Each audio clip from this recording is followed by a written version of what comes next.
Hi everyone, welcome to my new channel, Vitals by Rahul. Today we are going to discuss the main crisis in India's missing men, India's healthcare crisis. Imagine a family in a bustling Indian city. They have a decent job, a car, and their kids are in school. They feel secure, but then suddenly a chest pain leads them to a hospital visit. Few hours later, they are handed a bill for 8 lakh rupees. Now, in 1 week, years of hard earned savings vanished. This family just fell out of the Indian middle class and into a debt trap. This isn't just a story, it is a reality for 400 million Indians. We call them the missing middle. Today we are looking at why the Indian middle class is just one hospital bill away from poverty. So, who is the missing middle?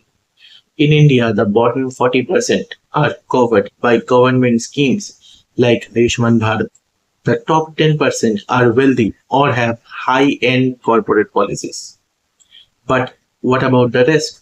The shopkeepers, the private tutors, the gig workers, and the employees of small businesses.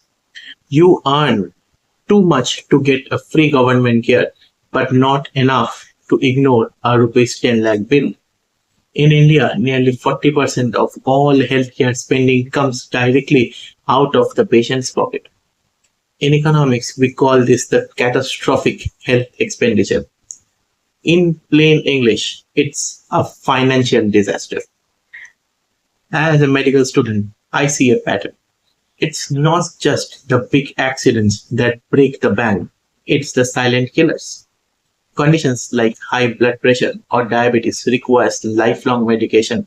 If a family of four earns rupees 60,000 a month and spend 8,000 on medicines and tests every single month, that's a massive hole in their budget.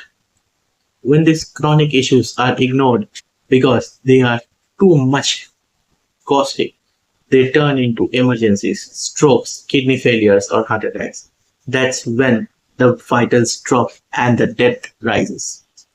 Now let's look at the politics. In 2026 budget, the government introduced the Biopharma Shakti initiative to lower drug costs. They also promised 75,000 new medical seats to fix the doctor to patient ratio. These are great steps, but for the middle class, a major gap remains.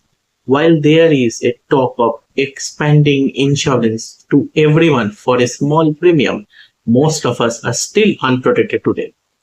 India still depends less than 2% of its GDP on healthcare, while other developing nations spend double that. The policy is moving, but for many families, it's not moving fast enough. So, how do you protect yourself in this system? The finance. Look into super top up insurance plans. They are much cheaper than standard plans and cover those massive bills. And second, prevention is literally cheaper than cure. A regular health checkup costs hundreds, but a surgery costs lakhs. The missing middle shouldn't have to choose between their life savings and their life. If you find this breakdown helpful, share it with someone else who need to hear it. I am Rahul and this is Vitals by Rahul. Stay healthy, stay informed, and I'll see you in the next one.